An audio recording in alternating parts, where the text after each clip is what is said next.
On January 7th, 2022 at nearly 8 p.m., 3 dumpster divers outside of a JCPenney's in New Mexico made a startling discovery.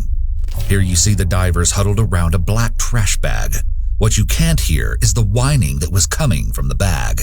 The dumpster divers, April Meadow, Hector Jusso, and Michael Green, believe the pitiful noise had to be a whining cat or dog, something that may have climbed into the dumpster accidentally. Instead, they're horrified by the truth of what they found. A living, breathing baby boy wrapped in a trash bag was left in that dumpster to die. Still smeared in its mother's blood with its umbilical cord intact, this child had no chance of survival after being abandoned. Upon finding the child, April Meadow is seen rushing off camera with the child in her grasp, wiping it off with the towel it was wrapped in. The crew called law enforcement shortly after this, all the while wondering who could do something like this. Hello, 911? Yes, we just found a baby in the trash. We had just found an infant child.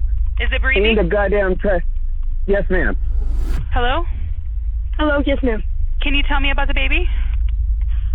He's still got his umbilical cord, and he's freezing cold, and he's barely, he's drained, he's very, very, very weak. The police were on the scene quickly. The same surveillance footage from roughly 6 hours earlier than when the baby was found shows a white 4-door Volkswagen Jetta pulling into a nearly empty parking lot and stopping in front of a line of 3 large green dumpsters. A woman exits the driver's side door and opens the back passenger door. She then grabs a black bag from the back and casually throws it into the open dumpster on the far right, before hastily getting back into the vehicle and driving away. The entire incident only takes 30 seconds, but the damage has been done. It's too late to take it back. The alleged driver of that car, Alexis Avila, 18, is seen here, waiting for questioning.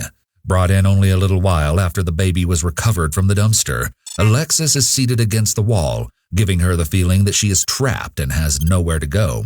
The following interrogation has been analyzed by a qualified team, including a licensed attorney and former criminal prosecutor, a licensed clinical psychologist, a psychologist trainee, and an individual with a Master of Science in Clinical Psychology. Can I have some toilet paper for my nose? Sorry. Yeah, thanks. Yeah. Give me just a minute.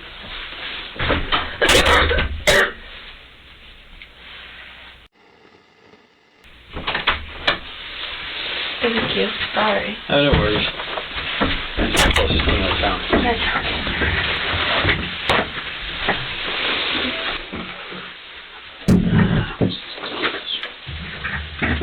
Alright, so mine's down in place, okay?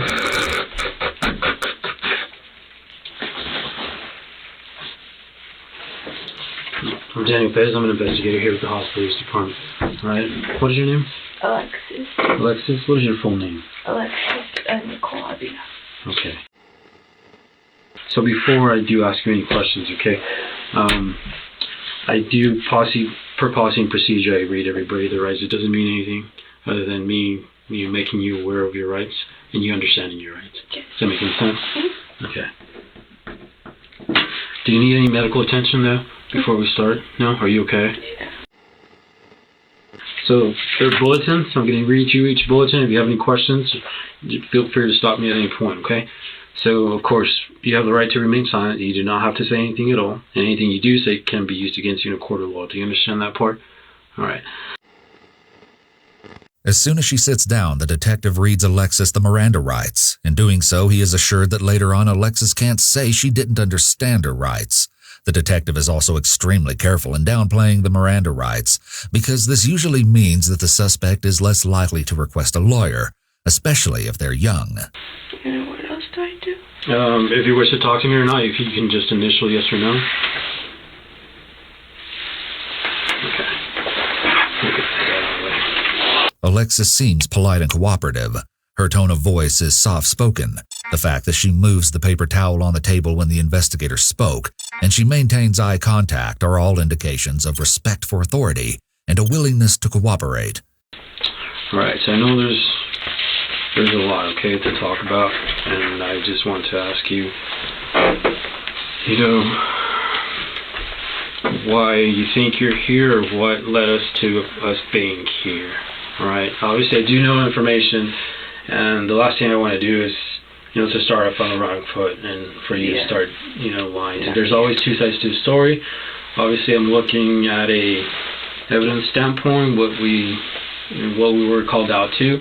I don't know what you're going through. If you're going through anything, we're all humans. Before me being a detective, I'm a father. I'm son and stuff like that. We're all human. It doesn't matter what rank we have or how old we are. All right, and that's why, I asked you to come out here and give me your side of the story. Okay, I'm not here to judge you. I'm not here to question you. I'm not here to accuse you. I'm not here to, belittle you. That's not what I do. That's not my job. So my job is to investigate, and that's exactly what I'm doing. All right. So if you can, I would kindly ask you just to tell me the truth, and we'll go from there. Okay? The detective is playing nice here by claiming that he's just doing his job, that he understands there are multiple sides to every story, and all he wants is to hear out hers. With a suspect who is timid and young like this one, this is the approach most officers will use, as being aggressive and confrontational will likely make her shut down and less likely to talk to him. More than anything else, the detective wants her to feel safe. He's trying to lull her into a false sense of security. The hope is that she will confess to the alleged crime, as a confession is one of the most important pieces of evidence law enforcement can get.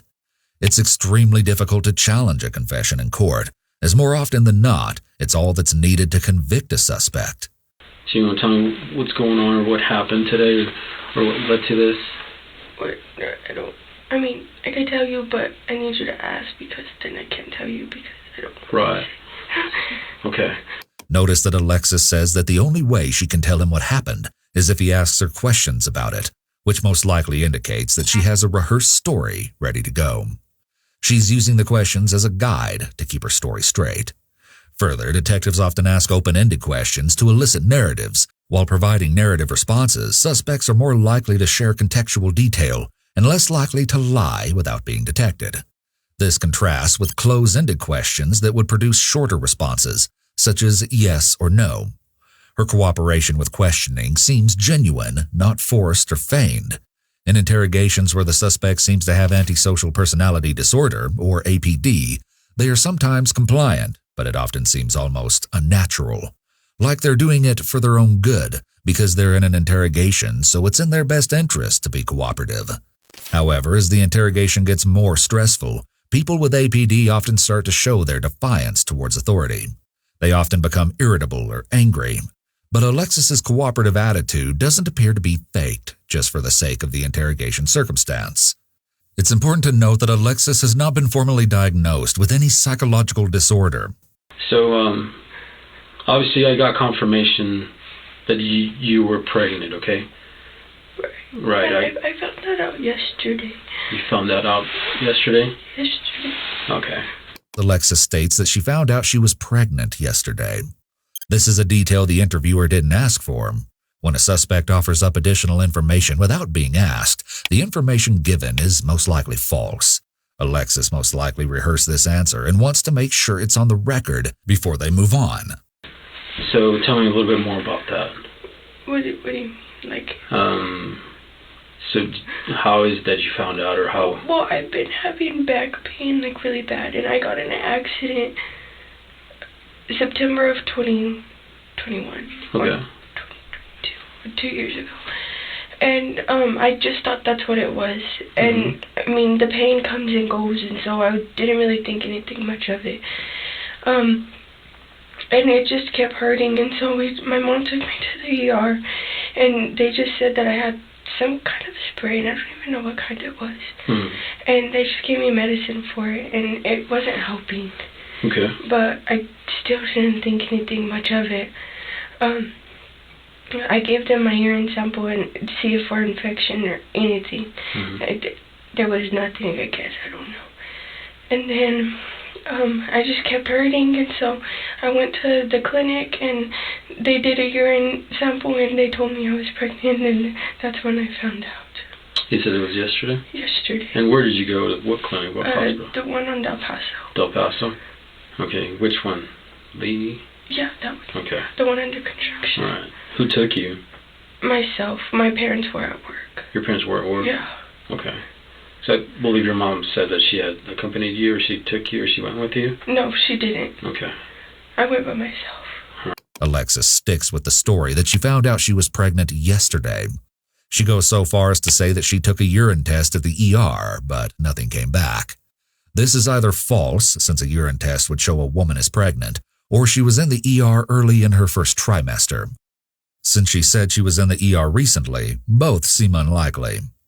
The back pain was likely contractions, but it's highly unlikely that she just found out she was pregnant because pregnancy has countless symptoms that would have shown themselves long before actually having to deliver the child. So, as I mentioned to you before anything, I like to speak, with the truth. Obviously, okay, I spoke to some people, and I know that back in March, is when you spoke to some people, and you told them that you were pregnant. So you had prior knowledge, all right? So I'm not going to...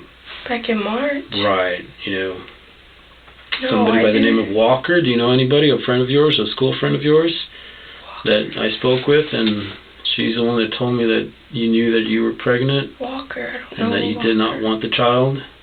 Walker. Mm-hmm. Her mom is a nurse at the hospital. I She's don't a know friend a of Walker. yours. You don't know anybody by that name? No. No? Not a Walker. Okay. Well, that's her mom's last name. But I spoke with her, and she's the one that told me, obviously, that you knew or had prior knowledge. All right. Like I said, if you gotta be straightforward. I don't know. Okay? I swear I don't know a Walker. Okay. When she is confronted with having told someone named Walker about her pregnancy back in March, she has very little reaction. Notice what Alexis does here. She doesn't deny knowing she was pregnant. Instead, she focuses on the information presented to her by the interviewer, that someone named Walker told him about the pregnancy. She's hyperfixating on this specific phrase and actively avoiding the question. There's a chance Alexis doesn't know anyone named Walker, but that doesn't matter. The detective could be outright lying about the name, or even lying about this information as a whole, but the important part of this is that Alexis does not deny knowing about the pregnancy. Whatever the case, Alexis is not forthcoming with the detective. She displays high levels of resistance, e.g. lying and evasion. Law enforcement typically analyzes suspects' levels of resistance from the onset, as the detective does with Alexis here. So, anyway, explain to me as far as what happened today. How did your day start today? The same as any other day. Well, for the past couple of days. Okay. I was in pain. I just thought I was, what is it called? I can't even think straight. I'm sorry. It's okay. I know there's a lot. I understand there's a lot going on. Where you can't poop. Okay. Constipation? Yeah, I just thought that's what it was. The detective is still being very gentle and friendly with Alexis and is trying to have her start creating a timeline for him of the day of the incident. He empathizes with her when she can't recall something to try and build that rapport. The detective has transitioned into the behavioral analysis interviewing stage of the Reed technique. During this stage, you will ask Alexis fact-based, non-confrontational questions and monitor her behavioral responses. He will compare Alexis's nonverbal responses to these questions to her nonverbal responses to more crime-relevant questions later in the interrogation to inform a determination on whether she is answering honestly. Okay, literally all day, and I would go to sleep and then go back to the restroom, and go to sleep and go back to the restroom. Mm-hmm. Just the same thing. Okay. So what time did your day start? I couldn't tell you, to be honest. Okay. Alexis continues to stick with her story, at times to disastrous results.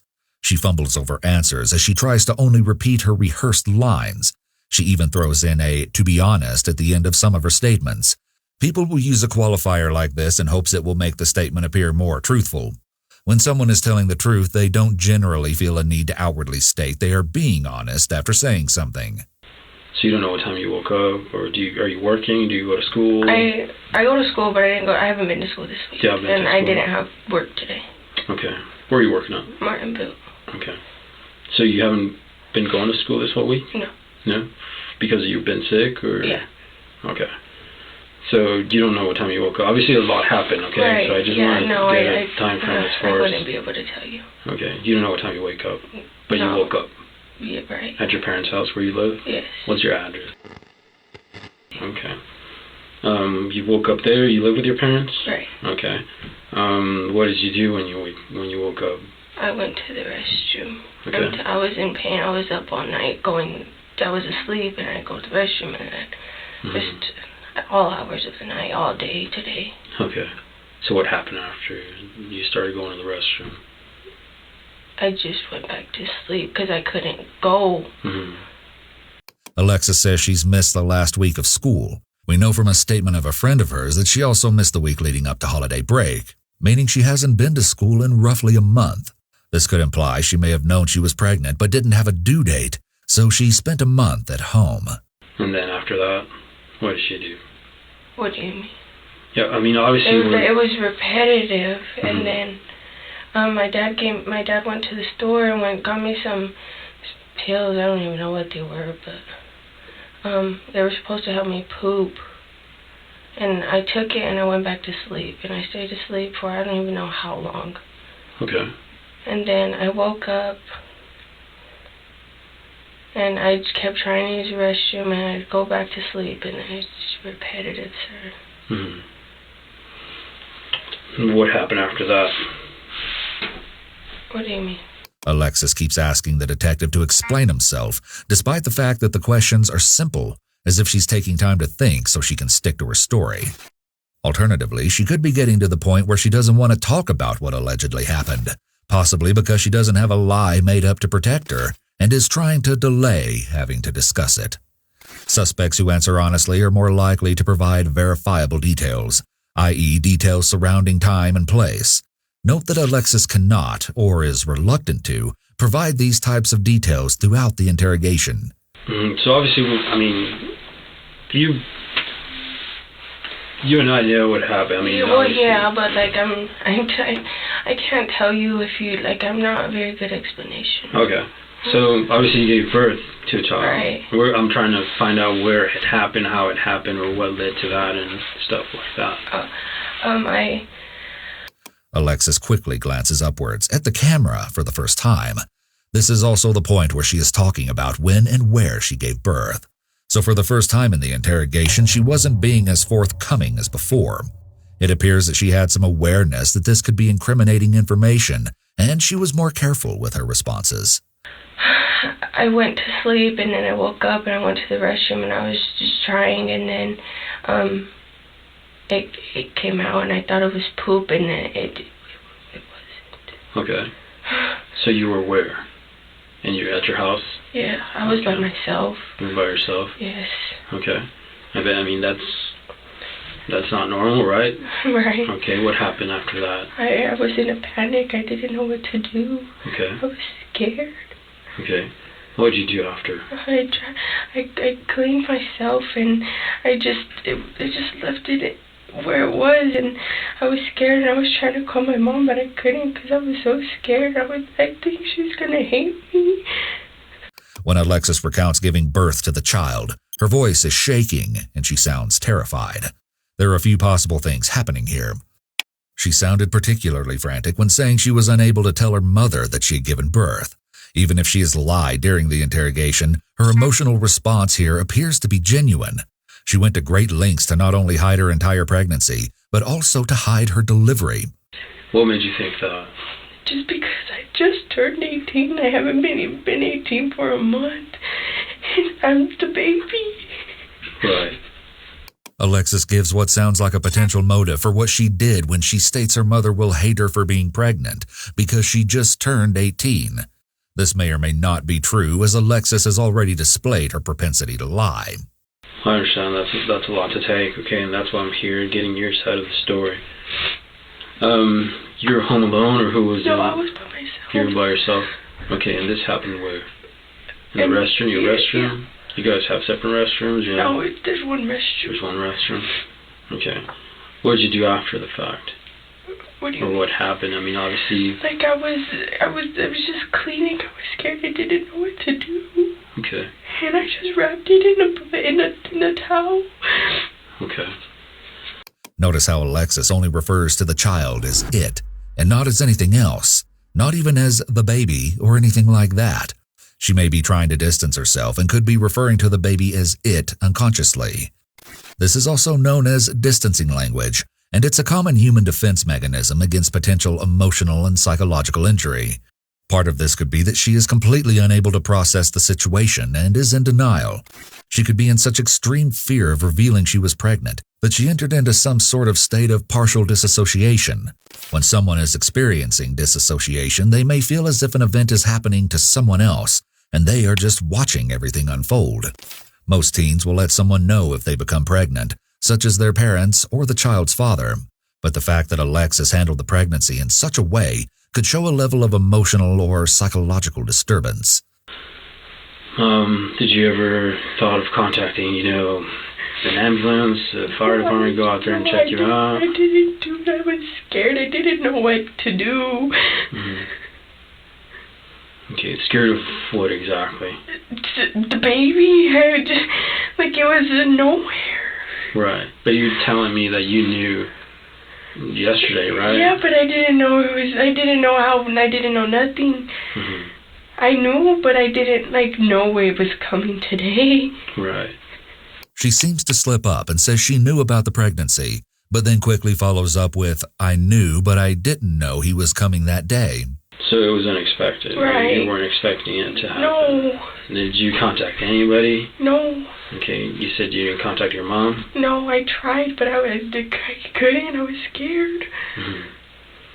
Okay, so there's a difference between being scared. I understand you're young, you don't know, obviously, but if both you and I know that pregnancies, they're pretty obvious. Your stomach starts growing, you got several different symptoms and stuff like that. I didn't know nothing. Right. I didn't have nothing. I just thought I was gaining weight. I was eating more. Nothing changed. So you're in the restroom, you give birth, you wrap it into a towel. What is that? Your towel? What color towel? I don't even remember, to be honest. Okay, so what was your next act? What else did you do after that? I just left and I drove around and I just put it to where I put it. Okay. Where are we talking about? Put it where? Obviously I know where you went and you didn't put... Right, The detective becomes aggressive and pushes back against Alexis's denials. This is the read technique. The detective did everything he could to make her comfortable and get her talking, relying heavily on empathy and minimization. Minimization is a resistance-reducing tactic often utilized in interrogations to decrease suspects' levels of resistance to confess or tell the truth. Law enforcement communicates that what the suspect has done is understandable, even justifiable. Now, the detective is transitioning to a more confrontational approach, since he's gotten what he's needed out of her. I had the trash bag in the car. Okay. If you couldn't tell, the car is messy. But I put it. So. And then I put it in the bag.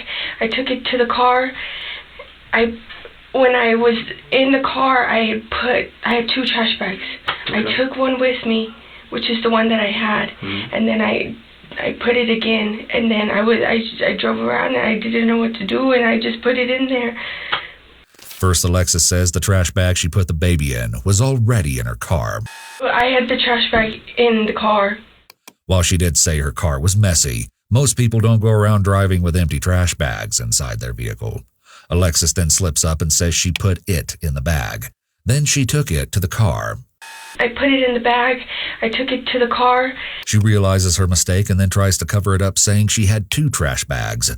I had 2 trash bags. One she took with her and one already in the car. Here she wants to make the disposing of the baby seem less planned. Alexis's voice trembles as she speaks. When humans grow stressed, the vocal cords may tighten, making speech more difficult. When this happens, listeners often hear some level of wheezing, trembling, strain, or pitch raise in individuals' vocal expression. Where did you go? What do you mean? Where did you drive to? JCPenney's. I was in that area. I live in that area. So where did you throw the garbage bag? In the trash. In the trash? Alexis completely avoids using the word dumpster and speaks in very general terms to downplay the horrific actions she allegedly took. Okay, did you lock it up, seal it up? With the hair tie. I'm sorry? With the hair tie. With the hair tie? But I don't even think it stuck because it was broke. Okay. So we were on the verge of breaking. Okay, were you by yourself in the car? I was by myself the whole time. Okay. You never notified anybody? No. Okay. So you grabbed your hair tie and just wrapped it around the bag? Yeah. Both bags? Or? No, just, well, I guess, yeah. What color was the bag? Black. The black bag. So you put the hair tie around the black bag? Alright. I mean, the like trash in the can. trash, I just put, when I tossed it Was in it a there. normal trash can? Like one of those that they pick up, the city picks up, or the bigger trash can, or what? The bigger trash can, I mean. Well, what kind of trash can were we talking about? Like There's different. the bigger ones, I guess. Okay. What color was the trash can? Green. Aren't they all green? So you just went and placed it inside or outside, or? Inside. The detective is asking her to describe these events and using a very delicate manner in doing so. He knows she will have a hard time owning up to what she allegedly did, so he stays very calm and casual when asking her specifics about how and where the newborn was discarded. So, obviously, you're 18 years of age. You know right Yeah. from wrong, right? Right. Okay. So, you wrap around a newborn inside a trash In a bag. panic. I just turned 18. Right, It's right. not like I've been 18 forever. Exactly. Alexis says she knows right from wrong, but she continues to try to justify her actions by saying that she was afraid and that she just turned 18. She actually smiles at this point. She emphasizes her age a few times during the interview, possibly to imply that she's barely an adult. She could also be claiming that she allegedly made the decision to abandon the baby in a dumpster because of her young age and lack of knowledge or awareness of what to do. This seems to be her attempt to try to dodge the consequences that she imagines are coming. But you know, I mean, if somebody were to wrap you inside a trash can and put a tie on it, and you're not able to move. Well, the tie was broke. Like, Right. I would be able to stick my hand in there. What do you think would have happened? What do you mean? So what do you think would have happened? If you never notified law enforcement, you never called for EMS, you I never... didn't, and I'm still in... What exactly, what do you think was going to happen? I don't know. You don't know what would have happened. Well, I mean, obviously I know, but... And I'm in a panic. There's a baby in front of me. I just... Okay. You never notified your mom? Never.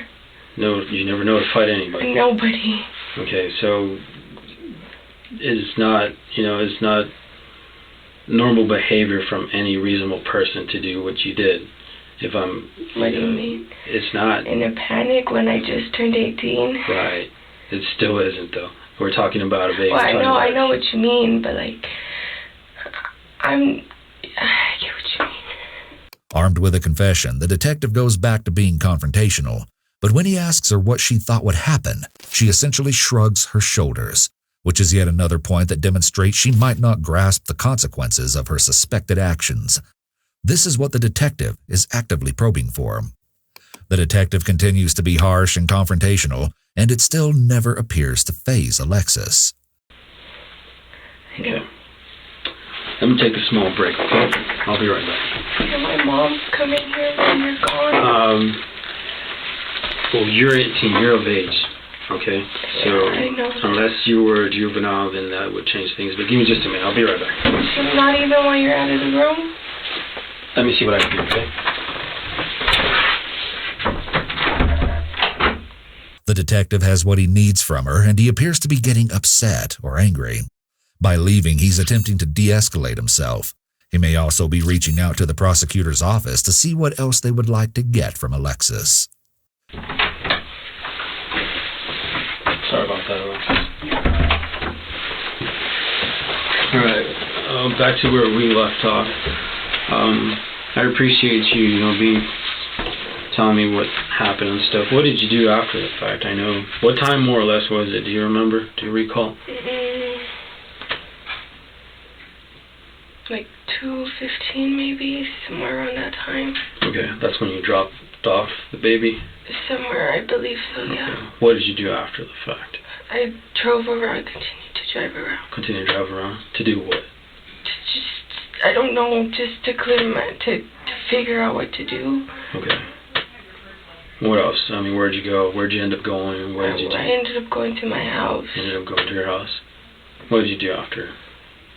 When I went to my house, I just sat on my bed and I was trying to figure out what I was supposed to do or what to do.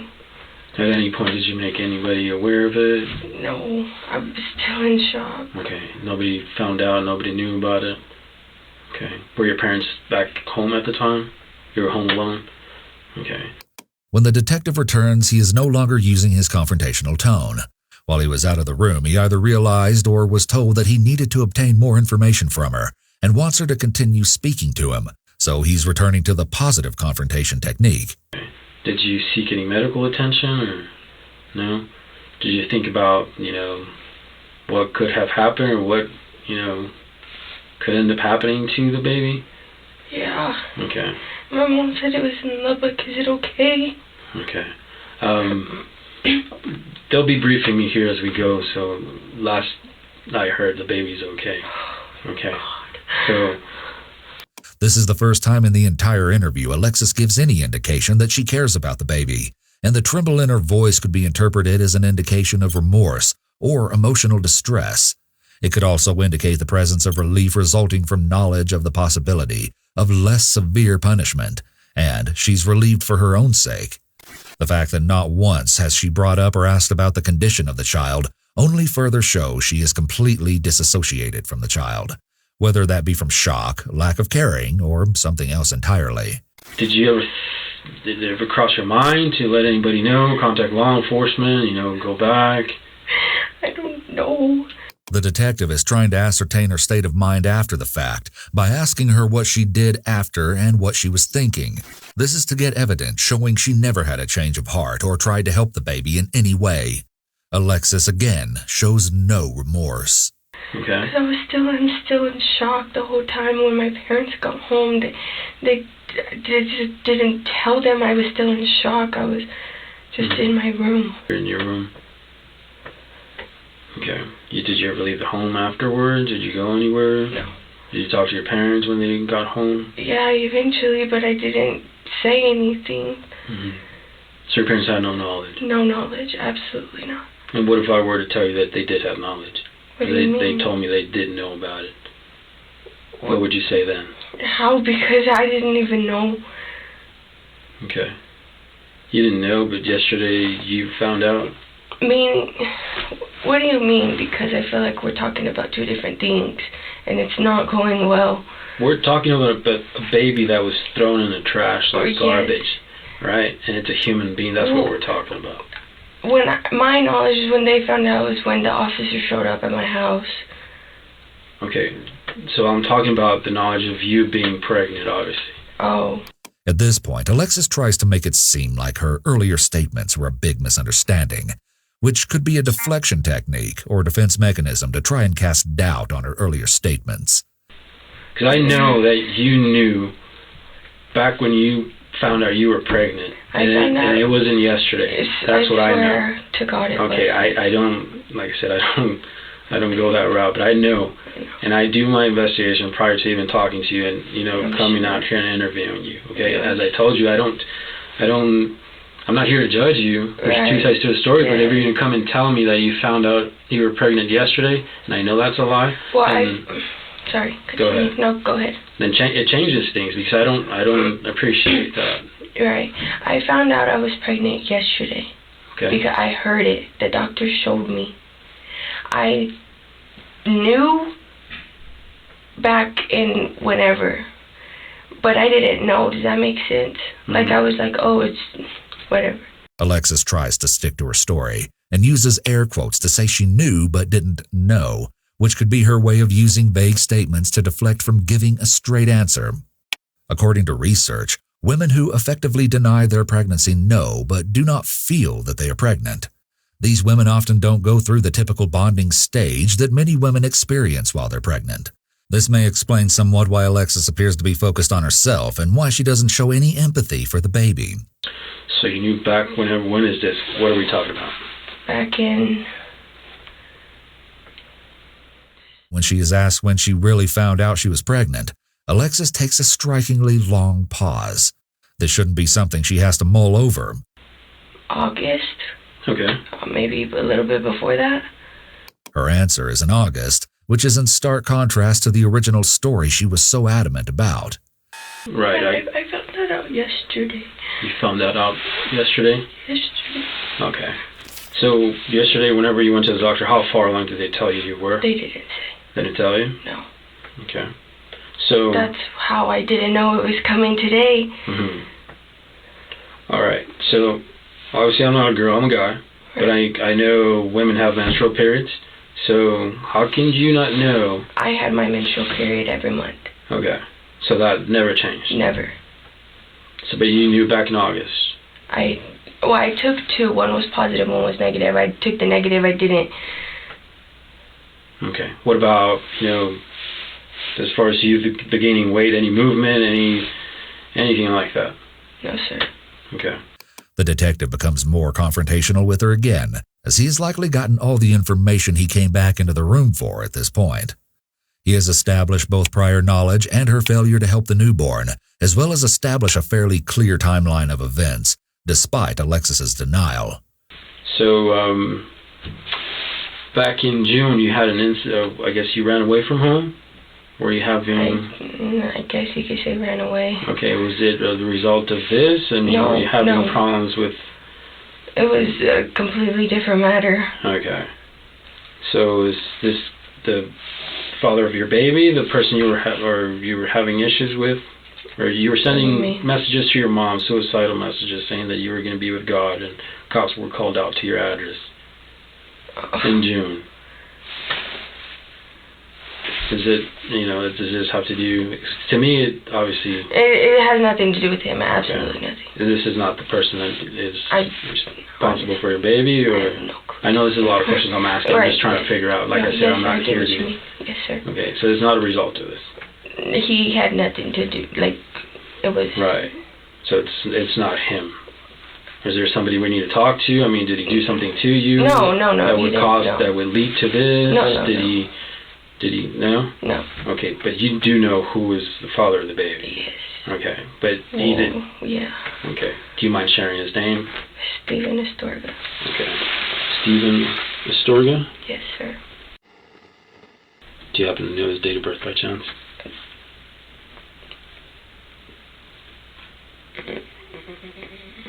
I don't. Sorry. Do you know more or less how old he is? He's 16. 17. Okay. One of those. 16 or 17? Yes. Y'all dated for how long? About a year and a half. Okay. So I'm assuming you met in school? Yes. The detective asks her about the baby's father, 16-year-old Stephen Astorga, but she has no interest in talking about him either. She had been more open to answering questions earlier, but not anymore. What the detective is doing here is trying to establish alternative motives for Alexis. Do you mind me asking what happened, or what, did y'all break up? We broke up. We just wasn't working out. Okay. When did y'all break up? When? Mm-hmm. Oh, I don't even remember. You don't remember? More or less? A year ago? About August, I think. Around August? Yeah. Sometime when, the beginning of school. Okay. So you said things weren't working out? Yeah. So obviously if you know enough for you to tell me that he's obviously the father of your child, you should have known when you got pregnant, right? Honestly, not really. Not really. But you're able to tell me who it is, so... he was the only one I've ever been with. A reasonable person would say that you knew when you got pregnant. Not, with all due respect, not necessarily. Because, Okay.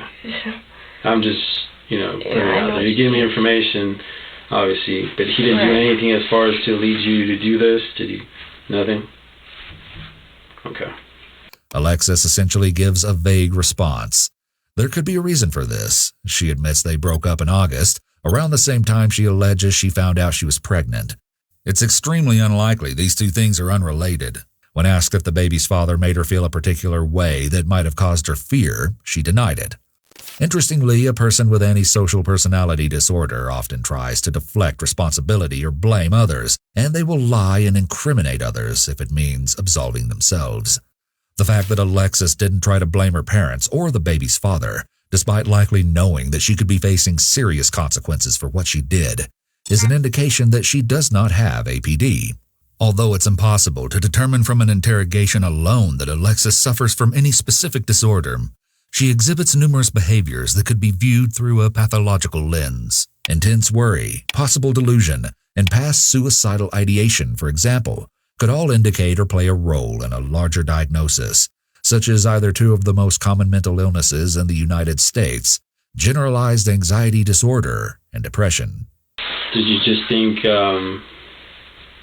you would be better off without a child because you're too young? No, Wait. Sorry, go backtrack. What do you mean? I'm trying to reason as far as what is in my head? Or I'm trying to reason your actions. That's what I'm trying to find out. Oh. Yeah, a reason behind your actions. I knew I was too young, but I knew I would be able to do, I'm about to graduate school. Mm-hmm. School's not my worry. I have a stable job. Money's not a worry for me. Okay. So I would be able to, if the baby's okay, I want it. Okay. And what if I told you the baby was dead? What would change then? Nothing. In a surprise, out of nowhere, Alexis says that if the baby is healthy and okay, then she wants it back. It's possible that Alexis felt like she could fix or undo what she did by saying that now she would take the baby. This statement may have just been made as a last-ditch effort to make herself look better to the detective, but it doesn't work. And again, I'm going to ask you, do you need any medical? I know you gave birth, obviously. It's not something normal. It's not something you do every day. Do you need us to call an ambulance out here? My word is your well-being. Yeah, no, obviously. I know it's, I don't feel the need, but you're 18 years of age. Right. If anything, you can at least get checked out. It's up to you. Would my mom be able to take me? Yeah, that's completely up to you. I'm just asking you right now if you need somebody to come check you out. Well, I prefer not here. Okay. But so maybe my mom could take me somewhere. Okay. Perfect. Let me just take one last break and I'll be right back, okay? And my mom still can't come in here? Like I said, you're not in here. Alright, I understand. Let me go talk to her.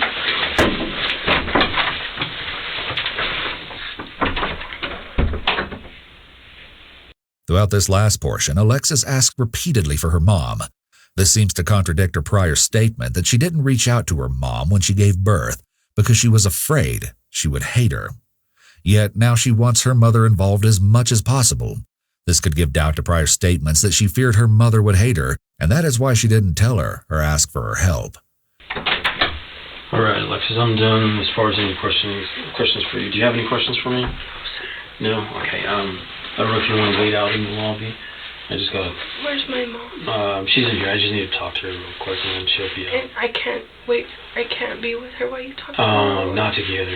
It's just how we work. This is our policy. So, do you want to wait here? You want to wait out there? Here. Okay, like I said, at any point you want this door's, it's unlocked, you can just walk out. Where do I go?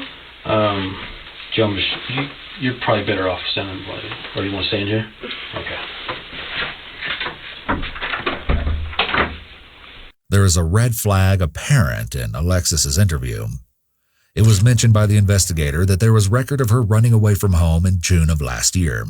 This is a red flag because this would have been at the beginning of her pregnancy, which indicates that whatever stressor was going on at the time might have triggered the series of events that culminated in Alexis not seeking medical attention throughout her pregnancy, hiding the pregnancy, and ultimately giving birth alone and allegedly leaving the baby to die. It's possible that a stressful event occurred in June, possibly her realizing that the pregnancy was real, and this is where Alexis snapped. Many states, including New Mexico, have safe haven laws that allow mothers or fathers to take an unharmed newborn to a designated drop-off location, such as a local hospital, instead of leaving them somewhere else or doing something they will later regret.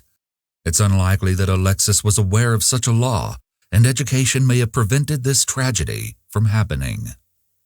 The police allowing her to be seen by a hospital after her confession is not at all that surprising. She'd just given birth without any medical assistance and is just over the age of majority. She could easily have had a serious infection due to the unsanitary environment she was in when she had the baby. The police likely escorted her and her mother to the hospital to ensure she was not given an opportunity to flee or go elsewhere. Alexis was arrested shortly after the interrogation and charged with attempted first-degree murder and felony abuse of the child, to which she pleaded not guilty at her hearing. The judge placed her on house arrest, only allowing her to leave for school, work, or a medical appointment or counseling sessions. As well, she's not allowed any contact with her newborn child, nor any men that don't live in her house. The most important piece is that Alexis Avila's mother, Martha, publicly claims that the birth came as a shock to the entire family, as they did not know Alexis was pregnant. She later went on to say that she believes her daughter's story and says that everyone makes mistakes. The child, named Saul by Stephen Astorga, is recovering at a hospital in Lubbock, Texas. The baby needed a blood transfusion after being recovered from the dumpster, but is doing well and is expected to be fine. Astorga's family also claims to have not known about the pregnancy. However, according to texts sent to the Daily Mail by a friend of Stephen Astorga's, Alexis told Stephen she was pregnant, but had later told him that she miscarried after they broke up. Nonetheless, the Astorga family is currently fighting for custody of baby Saul. Moreover, Alexis's friends have come out and claimed Alexis had been open about her pregnancy at school before she stopped attending. But, with all of this in mind, Alexis Avila has not been convicted of the crime yet, as she is currently awaiting trial.